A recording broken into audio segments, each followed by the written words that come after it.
वो web series story expert presence the firm. ये film एक अमेरिकन लीगल थ्रिलर फिल्म है। फिल्म को टॉम क्रूज और हॉली हंटर की बेहतरीन परफॉर्मेंस के लिए आज भी याद किया जाता है। हॉली हंटर को इस फिल्म में एक्टिंग के लिए बेस्ट सपोर्टिंग एक्ट्रेस का अवार्ड दिया गया था एकेडमी अवार्ड्स में। जॉन ग्रिशम की इसी नाम की नॉवल पर यह बेस्ड है। इसी साल जॉन ग्रिशम की एक और नॉवल थी द पेलिकन ब्रीफ और इस पर भी फिल्म बनी थी। अगले 2 दिनों के अंदर हम उसकी कहानी भी पब्लिश कर देंगे। अगर हम द फर्म की IMDb रेटिंग की बात करें तो वो है 6.8, जो कि काफ़ी बेहतरीन है। ये कहानी दरअसल मिच और उसकी वाइफ एबी की है और दोनों एक दूसरे पर पूरा भरोसा करते हैं। दोनों ही अपनी ज़िंदगी से खुश हैं। मिच ने हार्वर्ड लॉ स्कूल से लॉ की डिग्री हासिल कर ली है और इसके बाद उसे एक फर्म ने जॉब ऑफर की और इस सिलसिले में दोनों को टेनेसी जाना पड़ा। अब मिच एबी के साथ टेनेसी में मूव इन कर गया है। इस फर्म में पहुंचते ही सबसे पहले तो उसे बार एग्ज़ाम पास करना था, जो कि उसने आसानी से पास कर लिया। मिच के सीनियर एवरी ने उसे ऑफिस से इंट्रोड्यूस कराया, यहाँ के कल्चर से उसे अवगत कराया और साथ में यहाँ के नियम कायदे कानून के बारे में बताया। एवरी ने कहा यहाँ पे स्ट्रिक्ट लॉयल्टी फॉलो होती है, कॉन्फिडेंशियलिटी फॉलो होती है और हम अक्सर अपने क्लाइंट से एक्स्ट्रा एक्सेप्शनल फ़ीस चार्ज करते हैं। और एवरी ने मिच को हेल्प किया बार एग्ज़ाम को पास करने में। मिच को कंपनी की तरफ से बड़ा सा घर मिला है, एक नई कार मिली है और साथ में उसका जो स्टूडेंट लोन था वो सारा भी इसी फर्म ने पे ऑफ कर दिया है।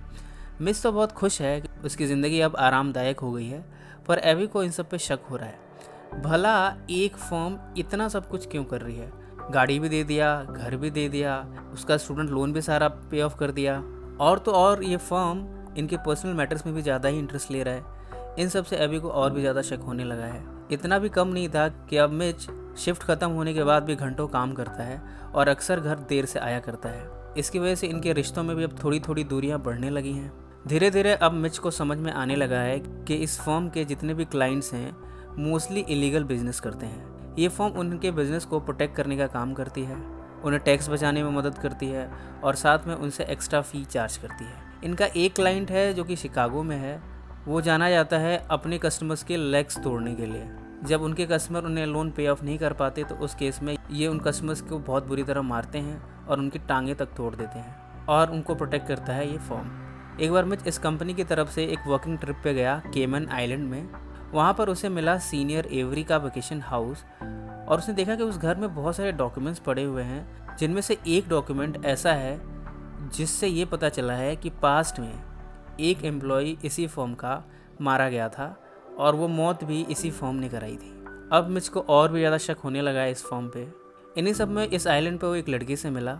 उस लड़की ने शुरू में उसे सेड्यूस करने की कोशिश की। मिच ने इन सब से इनकार किया, पर उसके बार बार जिद करने के बाद मिच भी उसकी तरफ आकर्षित हो गया। उसे नहीं पता था पर दूर खड़ा कोई इन सब की पिक्चर्स ले रहा था। बाद में उन्हीं पिक्चर्स के थ्रू इस फर्म के मैनेजमेंट ने उसे ब्लैकमेल किया और कहा कि अगर तुमने हमारे फर्म की डिटेल्स कहीं और शेयर की या फिर जो इलीगल हमारे क्लाइंट्स हैं उनकी डिटेल्स कहीं और दी तो ये सारी पिक्स तुम्हारी वाइफ तक पहुंच जाएंगी। मिच भी कोई कच्चा खिलाड़ी नहीं है। उसने भी एक प्राइवेट डिटेक्टिव हायर किया एडी लोमैक्स को, ताकि वो इस कंपनी से जुड़ी हर सीक्रेट खबर का पता लगाए। साथ में मिच ये भी चाहता था कि एडी लोमैक्स वो जो एम्प्लॉई जो मर गया था उसकी भी डिटेल्स निकाले कि आखिर उसे मारा किसने था। पर इस फर्म के मैनेजमेंट मिच से ज़्यादा चालाक है। उन्हें ये सब पता लग गया। उन्होंने कॉन्ट्रैक्ट किलर्स भेजे एडी लोमैक्स को मारने के लिए। कॉन्ट्रैक्ट किलर्स ने एडी लोमैक्स को मार तो दिया, पर उन्हें नहीं पता था कि उस समय एडी लोमैक्स के ऑफिस में उसकी सेक्रेटरी टैमी छिपी बैठी थी। उसने अपनी आंखों के सामने एडी को मरते हुए देखा और वो कुछ कर नहीं पाई, सिर्फ मुंह पे हाथ रखे बैठी रही। पर जब कॉन्ट्रैक्ट किलर्स चले गए तब उसने फैसला किया कि वो एडी को इंसाफ ज़रूर दिलाएगी। एडी के कैबिन में पड़े डॉक्यूमेंट से उसे ये तो पता चल गया कि एडी मिच का केस ले चुका था। अब टैमी मिलना चाहती है मिच से ताकि वो उससे मिलकर इन सब का पर्दाफाश कर सके। इधर FBI का एजेंट भी मिला है मिच से और उससे कहा है कि तुम्हारी फर्म एक बहुत बड़ी फ्रॉड है। इसके मोस्टली क्लाइंट्स क्रिमिनल्स हैं और ये उन्हें प्रोटेक्ट करती है।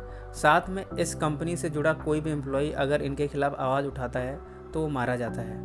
ये मैसिव टैक्स फ्रॉड करते हैं, मेल फ्रॉड करते हैं, मनी लॉन्ड्रिंग करते हैं। इन सब में कंपनी 70 से 80% डील करती है। इनका 20 to 25% काम ही लीगल है। मिच ये सब सुनकर हैरान हुआ और उसने कहा इसका मतलब एक दिन मेरी भी जान जाएगी। FBI के उस एजेंट ने कहा बहुत हद तक पॉसिबल है। तुम्हारा घर, तुम्हें जो कार मिला है, ये सब लालच है ताकि तुम उनके लिए इस इलीगल काम में साथ दो। FBI के एजेंट ने कहा तुम हमारी मदद करो, हमें इस फर्म के वो डॉक्यूमेंट्स ला के दो जिससे हम ये प्रूव कर सके कि ये फर्म इलीगल काम करती है और हम तुम्हें छोड़ देंगे और तुम्हारे अगेंस्ट कोई एक्शन नहीं लिया जाएगा, वरना इस फर्म के साथ साथ तुम भी लंबे जाओगे। मिच इन सब से एग्री तो कर गया, पर उसने कुछ डिमांड्स रखी। उसकी पहली डिमांड है कि उसका भाई रे जो कि जेल में है उसे छोड़ दिया जाए और साथ में उसे $1.5 मिलियन दिए जाएं। यहाँ पर FBI वाले भी अपना कार्ड खेल रहे हैं। हालांकि उन्होंने रे को रिलीज़ तो कर दिया है, पर बस वो वेट कर रहे हैं उन डॉक्यूमेंट्स के मिलने का। जैसे ही वो मिल जाएगा वो वापस से रे को जेल में डाल देंगे। मिच भी काफ़ी गिल्टी महसूस कर रहा है। उस रात उस लड़की के साथ जो कुछ भी हुआ वो अपनी वाइफ एबी से बताना चाहता है और उसने हिम्मत करके ये सब बता ही दिया। एबी ये सब सुनकर बहुत गुस्सा हुई और उसे छोड़कर यहाँ से चली गई। इन सब में टैमी छुपते छुपाते मिली मिच से और उन दोनों ने मिलकर ये प्लान बनाया है कि वो इस फर्म को एक्सपोज कर देंगे और इस तरह टैमी एडी की मौत का बदला ले लेगी। और साथ में मिच, जिसकी कि इंसानियत जाग उठी है, वो चाहता है कि फर्म एक्सपोज हो। फर्म के मैनेजमेंट को भी डाउट होने लगा है मिच पर वो उसे एक सिर्फ बच्चा ही समझते हैं। उन्हें लगता है कि ये एक बच्चा क्या कर लेगा। अब मिच ने छुपते छुपाते इन कंपनी के डॉक्यूमेंट्स के कॉपीज़ बना ली हैं, पर उसे एवरी के वैकेशन हाउस में छिपी वो फाइल्स भी चाहिए जिसके थ्रू वो FBI को प्रॉपर प्रूफ दे पाए कि इस फर्म में एम्प्लॉयज़ को मार तक दिया जाता है। इन सब में एबी ने टैमी से कांटेक्ट किया और कहा, मैं इस केस में मिच की मदद करना चाहती हूँ, पर उसे मत बताना कि मैं उसकी मदद कर रही हूँ। हालांकि एबी अपने पति से गुस्सा है, पर फिर भी वो जानती है कि उसका पति मुसीबत में है। इस समय वो उसकी मदद करना चाहती है। टैमी भी इन सब से मान गई और एबी पहुंची एवरी के घर, उसे अट्रैक्ट किया, उसे सिड्यूस किया और वो फाइल्स निकाल ली जो कि उसके ड्रॉर में छिपा के रखी गई थी। और इस तरह ये फाइल टैमी तक पहुंची। टैमी ने इन्हें मिच को दे दिया और अब मिच के पास अच्छा खासा सबूत हो चुका है। पर अब मिच को FBI पर भी शक होने लगा है। उसे डर है कि ऐसा ना हो कि FBI वाले उसे धोखा दे दें। उसे कम से कम एक क्लाइंट चाहिए इस फर्म का जो कि अपनी ओवर बिलिंग के डॉक्यूमेंट्स उसे दे दे, तो इस फर्म के अगेंस्ट एक प्रूफ और बन जाएगा। पर इस फर्म के सारे ही क्लाइंट्स मोस्टली इलीगल हैं, तो भला वो डॉक्यूमेंट्स क्यों देंगे। इस समय उसे एक क्लाइंट का पता चला जो कि थे मोरोल्टस। मिच का आइडिया यह है कि मोरोल्टस से अगर कुछ डॉक्यूमेंट्स मिल जाएं तो एक और अच्छा एविडेंस होगा इस फर्म के अगेंस्ट। इसी क्रम में वो पहुंचा मोरोल्टस के पास, उन्हें कन्विंस करने की कोशिश की और कहा, मुझे आपसे सिर्फ वो डॉक्यूमेंट चाहिए जिसमें कि इस फर्म ने ओवर बिलिंग करी है आपके साथ, और मैं वादा करता हूँ कि आप लोगों का नाम कहीं नहीं आएगा।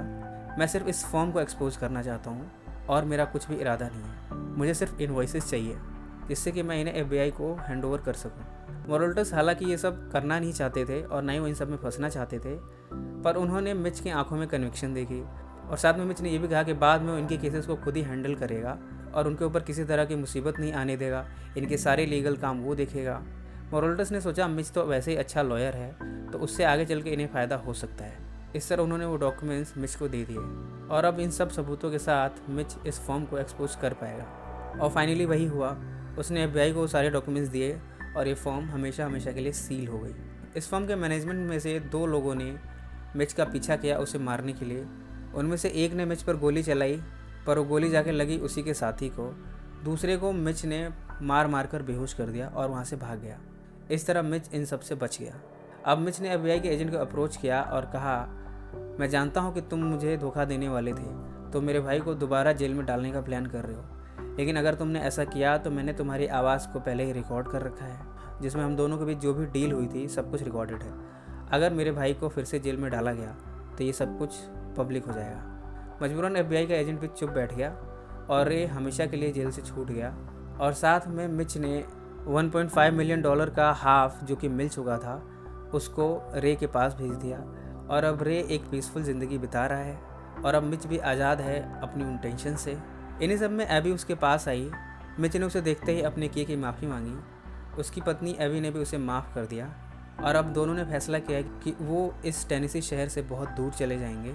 उन्होंने ये घर भी छोड़ दिया है, साथ में वो कार जो कि इस फर्म से मिली थी उसे भी छोड़ दिया है और अब वो अपनी उसी पुरानी कार में गए हैं जिससे उन्होंने अपने मैरिड लाइफ की शुरुआत की थी। दोनों ने ये सीख लिया है कि पैसे का लालच ना सिर्फ उनकी शांति को छीन सकता है बल्कि उनके अच्छे खासे रिश्ते को भी बर्बाद कर सकता है। ये कहानी बताती है कि वास्तविक सुख होता है मन की संतुष्टि का सुख।